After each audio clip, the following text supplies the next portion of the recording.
Hey guys, what is up? It's Dusty here, and welcome back to another crypto video. And today we have a ton of interesting things to cover. We're gonna start off with PayPal, who just completed a rollout of crypto offerings in the UK. Very big deal. We'll talk about it really extensively because this is a really big announcement for crypto. We'll then talk a little bit about the crypto prices, what I think is going on, before moving over into the SEC case with some peculiarities about Gary Gensler, like, the usual. An allegation on XRP, a little bit about Twitter news, and then Cardano and the Turkish war against crypto.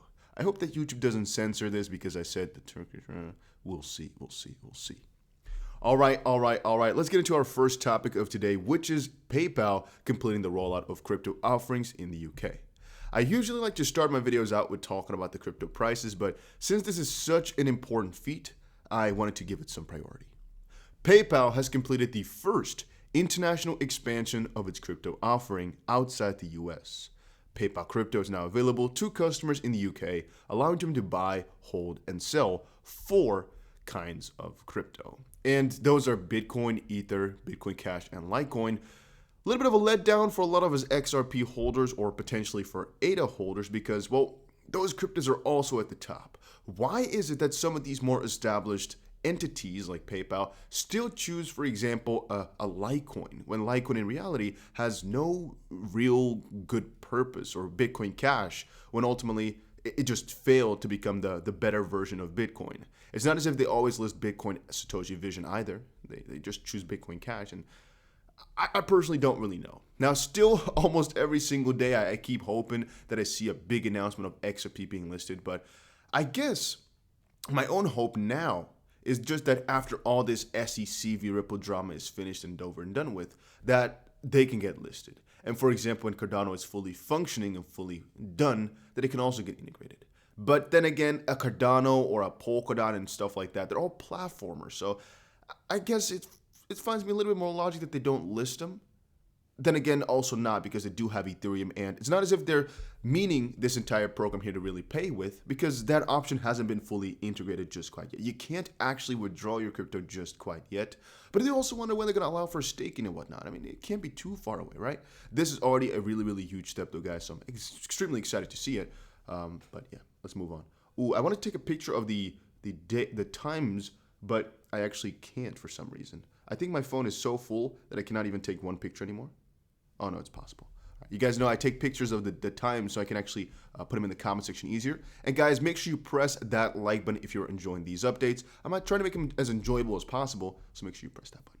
Now, short term, XRP had a little bit of a breakout, and I'm actually still in my XRP long position. And let me tell you guys something. I also have a strategy in place for when XRP gets their settlement. Again, it is over on Bybit, which a lot of you guys said, oh, we cannot join. That's because you're over in the US. The US does not allow for leverage exchanges. A lot of them are not allowed for. So if you're in the US, there are ways around it, but I can't really say I suggest anything. It's just not officially allowed. But over on there is definitely the most profitable exchange I've ever used. It works like a freaking charm. Point being, I right now have an XRP trade open that I will not close unless it's in, for example, $20,000 worth of profit, like something like that. I might close it, which I don't think will actually take too long, because what if the XRP price just pumps a couple percent? Since we have this trade open with leverage, I think it's going to work like a charm, and we're spotting a lot of freaking breakouts. But that's, again, the way you want to kind of see it. If we look a little bit further, we actually see that XRP is still hovering around the 0.618 Fibonacci level at about $1.06, $1.07. That area is really what we've been hovering around at and kind of bouncing on for so many freaking days right now. It's actually been going on since the 14th of August, so for over a month now, that we basically come back to that area. You can see here, even the 11th of August, we hit that area. The 13th of August, we hit it. The 14th, the 18th, the 26th, 27th. You can see how important this area is, and how, we're basically hovering around that. If we get one breakup, we could finally go to maybe the newest area of resistance, for example, $1.22 or so. Just kind of finally make some moves. Now, Bitcoin and XRP, I actually did not draw anything in here today. This is all from our explanation of yesterday, or even the day before already. Things are moving really fast. I think yesterday, though, is that XRP or Bitcoin is still following along with the trend quite significantly with the channel here, basically the triangle. That's once more converging a little bit towards the upside. Again, hoping for a breakout. I personally hope for a breakout to the upside, even though that does not always mean a breakout to the upside, what we're seeing right here. On the front of XRP, every single time it seems like it breaks out to the upside and then comes right back in. However, it's just literally hovering around that area, and we're waiting for a break. We're just waiting for one. We're just waiting. And again, I'm already anticipating the bullish breakout, which is why I have a long open, and I might actually add to that long. That's also based upon the fact that we have a lot of lines in here. What I was explaining to you guys yesterday was that it's not actually a bullish pennant, basically. Bullish pennant that we're seeing right here, because even though usually this would be the pole, and here that basically the pennant, the form is definitely there for it. I personally think it's more of a just continued bull run, basically, without the actual pennant, because I don't think this is actually really too much of a cool down. It's rather that we got one bearish day, which is right here, the 7th, and from that point forward, it's just been building up. And I think a bullish pennant is more so when you kind of hover around, you get a little bit of a deteriorating period, not completely flag like I explained to you guys yesterday, but more so a little bit of a bearish period before continuing on with the run. Right now, I think we just had one bearish day, and it's just been building up slowly from that point forward ever since. Because it's more of a horizontal top with just one outlier rather than a basically a pennant formation, which is again just kind of a triangle. So I don't think the triangle really suffices since it's only one move and then flat. But again, that's just me. All right. Even if it's a bullish pennant, those formations are all bullish. And this is on the altcoin market cap. So generally speaking, I still think we're going to see some sort of crazy breakout rather soon. And I'm preparing for it, guys, as I've said before. Now, I just saw this video as well, which is from John Deedon. It's very peculiar. These things really make you think. As an educator, and before becoming SEC chair, he honestly, talking about Gary Gensler, believed 75% of all tokens are not securities. Now, as chairman of the SEC, Gary Gensler believes most digital assets are securities. Here's the video for it. So this is 3 out of 4. We have watched a lot of these videos, right? But let's quickly check this video out if I can. I need to start from the start. I, of course, need to open it on my phone here and show it to you guys again like I usually do. That's the way I go about it, because I don't know how to show you guys the sound on a MacBook just quite yet, but I'll figure it out one day. Currencies are inherently securities, right? That's true. There's a small number that aren't, but I think that, as Chair Clayton said when he was in front of Congress, I think very many of these facts and circumstances are investment contracts. And so if it doesn't meet the Howey test, it looks to me like it's not a security. Now, maybe you've got a good argument for why some are and some aren't. My whole point is, I think we need to have clarity on this. I think you should publicly disclose this. Apparently, there are private conversations where you work with people who are proposing particular structures and you give them advice, or your staff gives them advice. I just think we ought to have that publicly, and we certainly shouldn't be taking enforcement action against somebody without having first provided that clarity. Some of these tokens have been deemed to be commodities. Many of them are securities. I see my time has expired, Mr. Chairman. Thank you. So we already know in the U.S. and in many... And once more, this is basically the past, right? So this is now in 2021 when he's given that say of, everything is kind of bad. And this is one of his MIT sessions 3 years ago. Other jurisdictions, that 3/4 of the market are not ICOs or not what would be called securities, even in the U.S., Canada, and Taiwan, the 3 jurisdictions that follow something similar to the Howey test that we've talked about. 3/4 of the market is non-securities. It's just a commodity, a cash crypto. So you'll hear debates about initial coin offerings and what's a security and what's not a security. Relevant and important debate. But for 3/4 of the market, it's not particularly relevant as a legal matter, as a regulatory matter. And that's really peculiar to me as well, because I would kind of argue here, does he just think at that point that it's only ICO type of crypto that actually are the problem? Because if that's the case, and he also changed his mind rather radically, but also his opinion back at that time was that XRP was also bad, and yet he only states that 3/4 of the market are not ICOs, are also not kind of securities. That's very peculiar, right? Because it kind of seems as if he shifted from, no, ICOs are securities plus Ripple, to now, no, everything is a security. Some things aren't, but we'll see, but most things are. It's peculiar how that changed, because it's not the crypto that changed, it's his attitude towards them.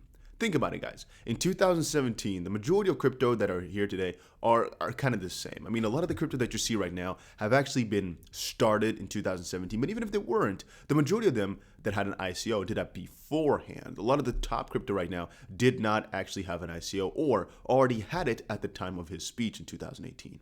So from that perspective, I'm thinking, what could have really changed that made him think about it this way? Because if anything, these cryptos that had an ICO would kind of go through the same process as Ethereum, but becoming more decentralized. So it's very, very vague exactly what it means, and I don't understand it, but I did want to share it with you to get your opinion on the matter.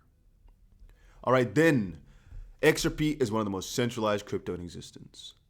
I get that question so often, or that statement, I see it so often in the comment section. I just personally think it's untrue. Let's not cover today why. Let me say, I think XRP is decentralized, and so does one of the developers. He's the principal developer now. He changed. Advocate at Ripple XDev. He always asks people, so how? And very often they stop replying because they don't have the proper tools to get a good conversation going. That's the problem. I think a lot of people that give this opinion don't really know how crypto work. And sometimes it's also just a misconception of how much power Ripple has. And of course, wait, you know what, another question that I sometimes like to put up too is, okay, so let's say Ripple invests in a certain project, right? And that project runs a validator. Does that mean Ripple has control? Yes and no. From a certain perspective, guys, Binance has control of the entire crypto market. Why am I saying that? Well, because Binance could always, theoretically speaking, manipulate the crypto prices from BNB, for example, because they own CoinMarketCap. That doesn't mean CoinMarketCap isn't actually just a separate entity, because from a very logical perspective, CoinMarketCap, with I believe its own CEO and everything, and Binance are separate because they don't follow one strict path. Yet Binance owns CoinMarketCap.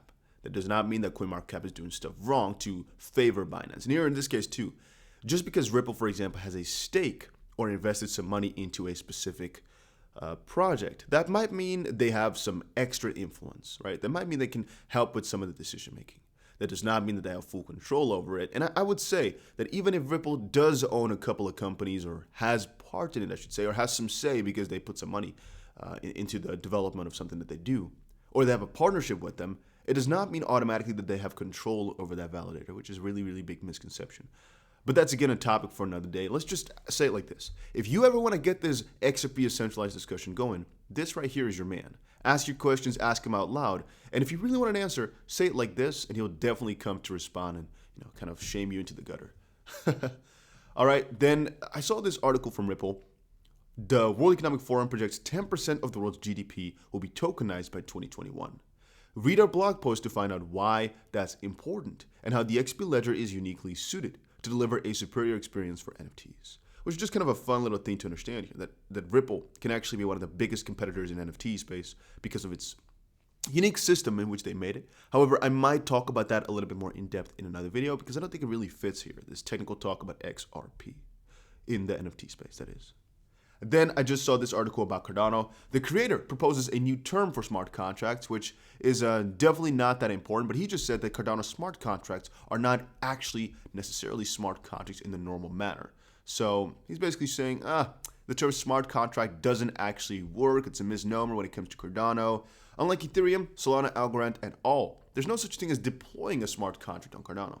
Instead, validators are implicitly referred to by the hashes prior to their use, and they are disclosed upon activation.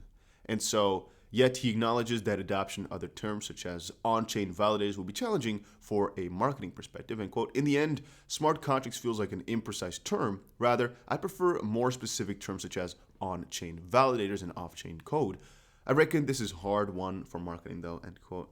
And I believe so too. I believe that if they were to go for that process, nobody would understand, right? The majority of people know smart contract by now, but if you're going to call out those terms, it's going to be really difficult. Then again, it's just a, an official type of thing that really not that many people care about, to be honest with you.